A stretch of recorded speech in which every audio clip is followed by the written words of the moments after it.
Welcome to ప్రజాప్రతినిధి news. నిత్యావసర సరుకుల ధరలు వెంటనే తగ్గించాలని తెలంగాణ వ్యవసాయ కార్మిక సంఘం బీకేఎంయూ జిల్లా వర్కింగ్ ప్రెసిడెంట్ దండు ఆదినారాయణ అన్నారు.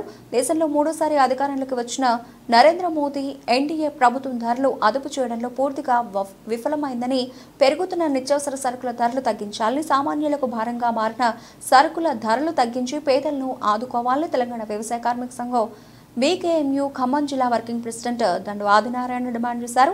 సత్తుపల్లిలో జరిగిన వ్యవసాయ కార్మిక సంఘం బీకేఎంయూ డివిజన్ స్థాయి సమావేశంలో ఆయన మాట్లాడుతూ దేశవ్యాప్తంగా ప్రజలు ఏమీ కొనలేక తినలేక ఇబ్బంది పడుతున్నారని, ఇప్పటికే ధరలు పెరిగి ఇబ్బంది పడుతూ ఉంటే మరలా ఇప్పుడు వంట నూనెలు, పప్పులు, అన్ని రకాల నిత్యావసర సరుకుల ధరలు పెంచి మూలిగే నక్క మీద తాటిపండు పడ్డ చందంగా తయారైందని, వెంటనే ధరలు తగ్గించి పేదలు సామాన్యులపై పడుతున్న భారం తగ్గించాలని, బియ్యం, ఉప్పు, పప్పు సబ్సిడీపై ఇచ్చి పేదలను ఆదుకోవాలని దండు ఆదినారాయణ డిమాండ్ చేశారు. ఈ కార్యక్రమంలో వ్యవసాయ కార్మిక సంఘం జిల్లా నాయకులు ఇమ్మడిశెట్టి రామలక్ష్మి, మహిళా సమైక్య సత్తుపల్లి డివిజన్ నాయకులు ఎస్కే రంజాన్, బి అంజమ్మ, సుజాత, అప్పారావు, చెన్నారావు, శ్రీను, సాయిబాబా, దుర్గారావు, రాజేష్, సీత, చెల్లమ్మ ప్రసాద్, వెంకటేశ్వరరావు, సత్యం, శ్రీనివాసరావు తదితరులు పాల్గొన్నారు.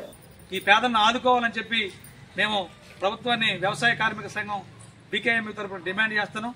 దాంతోపాటు ఇలా ఏదైతే పేదలకి ప్రభుత్వం ఇస్తున్నారని నిన్ననే మనకి రాష్ట్ర మంత్రి గారు, ఉప ముఖ్యమంత్రి గారు బట్టి విక్రమార్క గారు వ్యవసాయ కూలీలకి 12,000 రూపాయలు ఇచ్చేటువంటి స్కీమ్ ఉపాధి కూలీలకు ఇస్తామని చెప్పారు.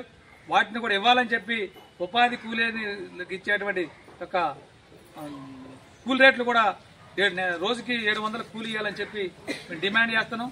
దాంతోపాటు రెండు పూట్ల ఫోటో తీసే విధానాన్ని కూడా రద్దు చేయాలని చెప్పి 2 సార్లు ఫోటోలు తీస్తున్నారు. దాన్ని కూడా రద్దు చేయాలని చెప్పి వ్యవసాయ కూలీలకి సమగ్ర చట్టం చేయాలని చెప్పి తెలంగాణ వ్యవసాయ కార్మిక సంఘం బీకేఎంయూ తరపున డిమాండ్ చేస్తూ ఈ యొక్క బాధితులను ఆదుకోవడానికి, అదేవిధంగా ధరలు ఆకాశాన్ని నడుతున్నాయి. వాళ్ళ పేదోళ్లు కొనలేని తినలేని స్థితిలో ఉన్నారు, సామాన్యులు బతకలేనటువంటి పరిస్థితిలో ఉన్నారు.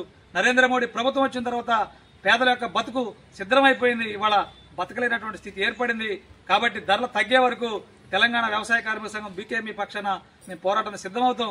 రానున్నటువంటి కాలంలో పోరాటాలకు సిద్ధమై వ్యవసాయ కూలీల సమస్యల మీద, వ్యవసాయ కూలీల సమగ్ర చట్టం కోసం పోరాడతామని చెప్పి సందర్భంగా తెలియజేస్తూ, కేంద్ర రాష్ట్ర ప్రభుత్వాలు ప్రజలకు ఇచ్చిన హామీలు ఏదైతే ఇందిరమ్మ ఇళ్లు కానివ్వండి, లేదా మహాలక్ష్మి పథకం ద్వారా ఇచ్చే 2,500 కానివ్వండి, లేదా పేదలకు ఇవ్వాల్సినటువంటి రేషన్ కార్డులు కానివ్వండి, పేదలకు ఇవ్వాల్సిన పెన్షన్లు పెంచేస్తున్న పెన్షన్లు కానివ్వండి, వీటితో పాటు కేంద్ర ప్రభుత్వం పెంచినటువంటి ధరని తగ్గించి పేదలను ఆదుకోవాలని చెప్పి ఈ సందర్భంగా డిమాండ్ చేస్తా ఉన్నాం.